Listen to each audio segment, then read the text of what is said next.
Três homens moldaram o mundo em que você vive, sem pedir permissão. Um domina a energia, espaço e inteligência artificial. Outro decidiu como você usa a tecnologia, consome status e enxerga o design. O terceiro construiu o sistema que governa empresas, estados e a sua vida profissional. Elon Musk, Steve Jobs, Bill Gates. Eles não criaram apenas produtos, criaram dependência, poder, controle. Por trás da genialidade, existem obsessões extremas, decisões questionáveis, pessoas descartadas e consequências que quase ninguém tem coragem de. Este documentário não é sobre inspiração, é sobre como três homens reescreveram o mundo moderno e o preço silencioso que todos nós pagamos por isso. Você não escolheu o mundo em que vive, não escolheu o formato do seu celular, o sistema operacional do seu computador, a lógica do trabalho moderno, nem a direção do futuro tecnológico. Ainda assim, todos os dias você acorda, trabalha, se comunica e pensa dentro de estruturas criadas por decisões tomadas por apenas três homens. Steve Jobs moldou a relação emocional da humanidade com a tecnologia.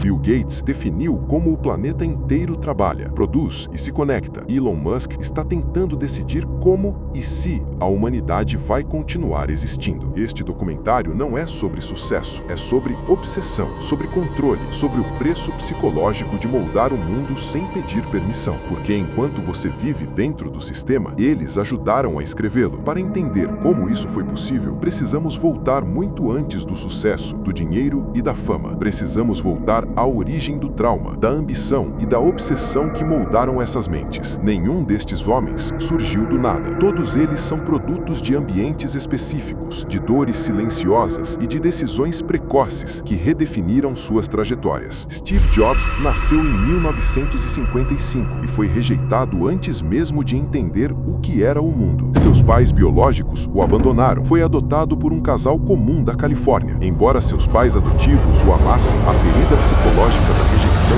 nunca desapareceu. Jobs cresceu com uma sensação constante de inadequação, de precisar provar que merecia existir. Psicologicamente, isso criou nele uma combinação perigosa, uma necessidade profunda de controle e uma intolerância absoluta à mediocridade. Desde cedo, Jobs desenvolveu uma visão quase espiritual sobre perfeição. Tudo precisava ter sentido estético, coerência, pureza. O caos do mundo precisava ser organizado, à força se necessário. Essa obsessão se manifestou cedo. Jobs não era um engenheiro excepcional no sentido clássico. Ele não era o melhor programador, nem o maior técnico, mas ele tinha algo muito mais raro, a capacidade de enxergar como as pessoas se sentem ao usar algo. Jobs entendeu que tecnologia não é racional, é emocional. Essa percepção mudaria o mundo, mas também transformaria Jobs em um líder cruel, manipulador e muitas vezes desumano. Bill Gates, em contraste absoluto, nasceu cercado por poder, estabilidade e expectativa de sucesso. Filho de um advogado influente e de uma mãe com forte presença política e corporativa, Gates cresceu em um ambiente onde vencer era obrigação, não opção. Desde jovem, demonstrava um nível de foco quase patológico. Enquanto outras crianças brincavam, Gates programava. Enquanto outros se dispersavam, ele mergulhava. Gates não buscava beleza, pertencimento ou expressão. Ele buscava domínio intelectual. Na adolescência, Gates teve acesso raro a computadores, algo quase inexistente na época. Isso lhe deu uma vantagem absurda, mas mais importante do que a oportunidade foi sua mentalidade. Gates não via o computador como ferramenta criativa, mas sim como arma estratégica. Ele enxergou antes de todos que o software seria mais poderoso que o hardware. Quem controlasse o software controlaria o mundo. Essa visão fria, lógica e implacável seria a base do império Microsoft. Elon Musk cresce em um cenário completamente diferente. Nascido na África do Sul, em um ambiente familiar instável, emocionalmente frio e frequentemente hostil, Musk sofreu bullying extremo na infância. Ele apanhava, era isolado, rejeitado socialmente. Para sobreviver psicologicamente, Musk se refugiou em livros, ficção científica e tecnologia. Enquanto Jobs queria ser amado, Gates queria vencer, Musk queria escapar da realidade. Desde cedo desenvolveu uma sensação profunda de que o mundo estava quebrado e precisava ser consertado. Esse sentimento não desapareceu com o sucesso, pelo contrário, ele se intensificou. Musk não vê a humanidade como estável, ele vê risco, colapso, extinção. Para ele, tecnologia não é conveniência, é sobrevivência. Essa mentalidade explica decisões que muitos consideram insanas, impulsivas ou perigosas. Para Musk, a urgência justifica o caos. 3 infâncias, 3 traumas distintos, uma convergência inevitável, poder concentrado em níveis nunca vistos antes na história humana. No final do século XX, o mundo estava prestes a mudar. Computadores deixariam de ser ferramentas de especialistas e se tornariam extensões da vida cotidiana. A pergunta não era se isso aconteceria, mas quem controlaria essa transição. Steve Jobs, Bill Gates e mais tarde Musk não apenas participaram dessa mudança, eles a dominaram. Steve Jobs retorna à Apple na década de 90, depois de ser expulso da própria empresa, humilhado, ressentido, mais obsessivo do que nunca. Ele não volta como funcionário, volta como Messias. A empresa estava à beira da falência. Jobs corta produtos, demite equipes inteiras, centraliza decisões. Nada escapa ao seu controle. Ele transforma a Apple em uma religião tecnológica. O iMac, o iPod, o iPhone não são apenas produtos, são símbolos. A partir dali, a tecnologia deixa de ser ferramenta e passa a ser identidade. Bill Gates, nesse mesmo período, consolida a Microsoft como espinha dorsal do mundo corporativo. Governos, empresas, escolas, bancos, todos dependem do Windows. Essa dependência não foi acidental, foi construída por contratos agressivos, práticas anticompetitivas e uma estratégia clara de sufocamento de concorrentes. Gates não precisava ser amado, ele precisava ser inevitável. O mundo começa a operar dentro destas estruturas. Pessoas passam a trabalhar mais, dormir menos, produzir constantemente. A tecnologia que prometia liberdade cria novas formas de dependência e quase ninguém percebe porque tudo parece conveniente demais para questionar. É esse o ponto em que a história deixa de ser sobre empresas e passa a ser sobre civilização. E então surge Elon Musk. Enquanto Jobs aperfeiçoava o presente, Gates dominava o sistema, Musk olha para frente, muito para frente. Ele entra em setores que ninguém ousava tocar: carros elétricos, exploração espacial privada, interface cérebro-máquina, redes globais de satélites. Musk não quer otimizar o mundo atual, ele quer substituí-lo. Isso o transforma em herói para alguns e ameaça para outros, mas o padrão se repete: jornadas de trabalho extremas, decisões centralizadas, falta de empatia. Musk não governa por consenso, governa por visão pessoal. Exatamente como Jobs, exatamente como Gates, o mundo moderno começa a tomar a forma de seus criadores. E essa é apenas a superfície. À medida que Steve Jobs, Bill Gates e Elon Musk consolidavam suas posições, algo silencioso acontecia em paralelo. O centro de poder do mundo começava a migrar dos governos para as empresas de tecnologia. Não foi um golpe. Não houve tanques nas ruas, não houve anúncio oficial. Foi uma transição suave, quase invisível, embalada por inovação, conforto e conveniência. Enquanto as pessoas comemoravam celulares mais rápidos, softwares mais eficientes e promessas de um futuro melhor, decisões que afetariam bilhões eram tomadas em salas fechadas por homens que não foram eleitos por ninguém. Steve Jobs entendia o poder de moldar comportamento melhor do que qualquer CEO da sua geração. Ele não vendia produtos, vendia desejo, vendia pertencimento, vendia a sensação de ser diferente, especial, criativo. A Apple não era apenas uma empresa, era uma identidade. Ao criar um ecossistema fechado, Jobs não apenas fidelizou usuários, ele os aprisionou emocionalmente. Cada escolha era guiada pela estética, mas por trás da beleza havia controle absoluto. Nada entrava no sistema sem sua aprovação, nada saía sem sua assinatura. Desenvolvedores, parceiros e funcionários viviam sob constante tensão psicológica. Trabalhar com Jobs era caminhar na linha entre genialidade e abuso. Relatos internos descrevem um homem capaz de humilhar publicamente funcionários, destruir equipes inteiras com uma frase, reescrever projetos completos dias antes do lançamento. Para Jobs, Pessoas eram descartáveis, a visão era sagrada, e essa visão exigia sacrifícios humanos. A cultura do trabalhe até cair se normalizou no Vale do Silício sob sua influência. Dormir pouco virou virtude, sofrer virou sinal de comprometimento. A genialidade passou a justificar a crueldade. Bill Gates operava de forma diferente, mas não menos agressiva. Se Jobs controlava pela emoção, Gates controlava pela estratégia. A Microsoft não conquistou o mundo apenas por mérito técnico. Ela venceu porque jogou o jogo do poder de forma implacável. Empresas concorrentes foram esmagadas, compradas ou sufocadas por práticas que anos depois seriam consideradas anticompetitivas. O caso antitrust contra a Microsoft no final dos anos 90 revelou ao público um lado pouco romantizado de Gates: e-mails internos frios, linguagem bélica, planos explícitos para cortar o oxigênio de rivais. Durante anos, a Microsoft foi acusada de criar dependência deliberada. Governos inteiros passaram a operar em sistemas proprietários, presos a contratos quase impossíveis de romper. Escolas ensinaram crianças a usar Windows como se fosse sinônimo de computador. O mundo do trabalho foi padronizado sobre uma lógica criada por Gates e seus engenheiros. Isso não foi acidente, foi arquitetura de poder. Quando Gates percebeu que sua imagem pública começava a se deteriorar, ele executou uma das transformações mais bem-sucedidas da história corporativa. Deixou de ser o magnata implacável para se tornar o filântropo global. A Fundação Bill and Melinda Gates passou a atuar em áreas sensíveis como saúde, educação e vacinação em escala planetária. Para muitos, isso foi redenção. Para outros, foi apenas a troca de um tipo de poder por outro. Influenciar governos por meio de software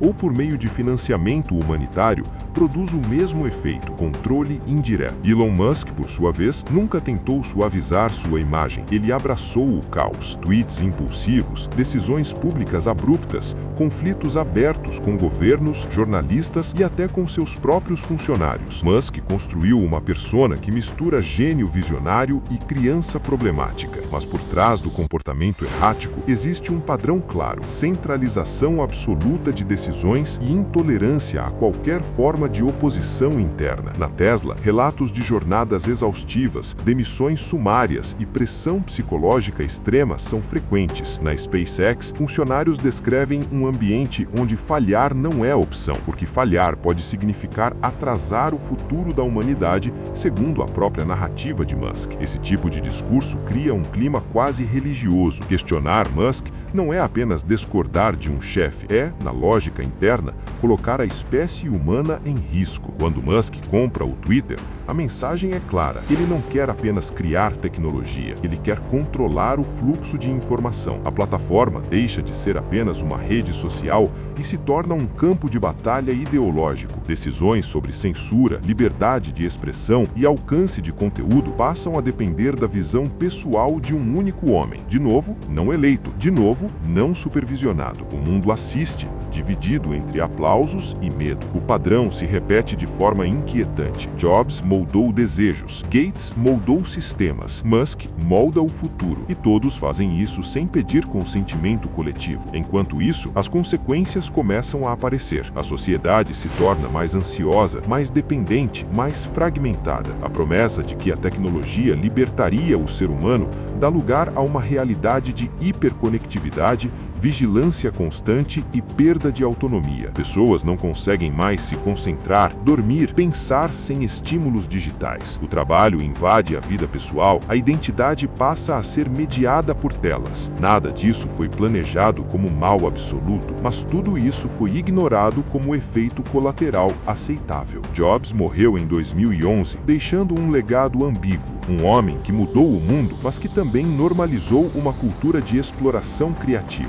Gates se afastou da Microsoft, mas continua influente em decisões globais que afetam bilhões. Musk segue ativo, acelerando o futuro em ritmo tão agressivo que poucos conseguem acompanhar ou questionar. E aqui surge a pergunta central que quase ninguém quer fazer: o que acontece quando o mundo é moldado por homens que nunca aprenderam a lidar com limites? A história mostra que concentração extrema de poder sempre cobra um preço. Impérios caem, sistemas entram em colapso, mas desta vez, o campo de batalha não é físico, é psicológico, é cultural, é existencial. E o mais perigoso de tudo, a maioria das pessoas sequer percebe que vive dentro dessa engrenagem. Se você parar para observar com frieza, vai perceber algo perturbador. O mundo moderno funciona exatamente do jeito que Steve Jobs, Bill Gates e Elon Musk imaginaram. Não do jeito que você escolheu, não do jeito que foi debatido democraticamente, mas do jeito que esses três homens decidiram que seria mais eficiente, mais escalável e mais lucrativo. Você acorda e a primeira coisa que faz é tocar em uma tela, um ritual que Jobs ajudou a transformar em hábito global. Você trabalha, produz, estuda e se comunica dentro de sistemas operacionais e lógicas corporativas moldadas por Gates. E enquanto isso, Musk avança silenciosamente para controlar não apenas o que você vê, mas para onde a humanidade inteira está indo, do espaço ao cérebro humano, do dinheiro ao discurso público. Essa não é uma teoria da conspiração, é uma constatação histórica. Steve Jobs acreditava que as pessoas não sabiam o que queriam até que alguém dissesse a elas, e ele estava certo. O problema é que, ao assumir esse papel, ele também assumiu o direito de decidir o que seria desejável. O design limpo, minimalista e intuitivo da Apple criou uma relação emocional com a tecnologia, mas também infantilizou o usuário. Tudo deveria ser simples, tudo deveria ser rápido, tudo deveria ser prazeroso. O resultado foi uma geração menos tolerante ao tédio, à frustração e à complexidade. Bill Gates acreditava que o mundo precisava de padrões, sistemas unificados, linguagens comuns, e novamente ele estava certo. Mas padrões criam dependência, e dependência cria poder. Ao se tornar a base invisível de governos, empresas e instituições educacionais, a Microsoft moldou como o mundo trabalha, pensa e produz. Gates saiu do centro do palco, mas deixou sua arquitetura rodando em segundo plano, silenciosa, essencial e inevitável. Elon Musk acredita que o tempo está acabando, que a humanidade precisa ser empurrada, mesmo contra a própria vontade, para o próximo estágio. Ele não pede permissão, porque na visão dele não há tempo para consenso. Essa mentalidade produz avanços incríveis e riscos proporcionais. Quando um homem acredita que o futuro da espécie depende exclusivamente de suas decisões, qualquer crítica se torna ruído, qualquer oposição vira inimiga do progresso. E aqui está o ponto mais desconfortável de todos. O mundo recompensou esse comportamento. Cada um deles foi celebrado, canonizado, transformado em símbolo.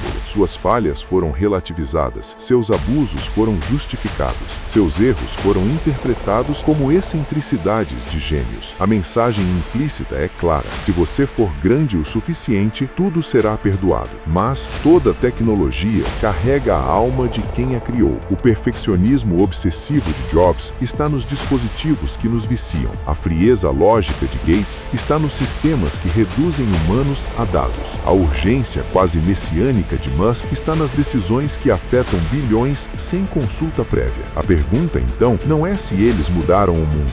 Isso é inegável. A pergunta real é: o mundo ficou melhor para o ser humano comum? Vivemos mais conectados, mais solitários, mais informados, mas mais confusos, mais produtivos, mas mais esgotados. A promessa era liberdade, o resultado foi dependência. E o futuro? O futuro aponta para interfaces ainda mais invasivas, inteligências artificiais cada vez mais autônomas, fusão entre homem e máquina, moedas digitais controladas por sistemas centrais, algoritmos decidindo o que você vê, sente e pensa. Tudo isso já está em andamento. Não é ficção científica, é roadmap corporativo. A questão é: quem está segurando o volante? Jobs já se foi, mas sua filosofia continua viva. Gates se afastou, mas sua influência permanece. Musk ainda está aqui, acelerando tudo. E você? Você não precisa odiar esses homens. Você não precisa idolatrá-los, mas precisa entender uma coisa fundamental: o mundo em que você vive foi desenhado, e quem não entende o design é controlado por ele. A história não é sobre tecnologia, é sobre poder, e poder nunca é neutro. Se existe uma lição final neste documentário, ela é simples e brutal. O futuro não será decidido apenas por quem cria máquinas, mas por quem aceita viver sem questioná-las. E talvez a pergunta mais importante de todas seja esta: quando a geração futura olhar para trás, eles vão agradecer por termos entregado nossas vidas a três homens geniais? Ou vão se perguntar perguntar por que ninguém teve coragem de dizer basta. Se você chegou até aqui, é porque entendeu uma coisa: o mundo em que você vive não foi moldado por acaso. Ele foi desenhado por decisões tomadas em salas fechadas, por homens que pensavam anos à frente, enquanto o resto do mundo apenas reagia. Agora a pergunta é simples: você vai continuar sendo apenas um usuário ou vai começar a entender o sistema que te usa? Se este documentário expandiu sua visão, inscreva-se no canal. Aqui nós não entregamos respostas fáceis, nós desmontamos o jogo. Comente qual desses 3 homens você acredita ter causado o maior impacto no mundo moderno, para o bem ou para o mal. Seu comentário faz parte do debate que quase ninguém tem coragem de levantar. E lembre-se, informação muda opiniões, mas consciência muda destinos. Nos vemos no próximo documentário.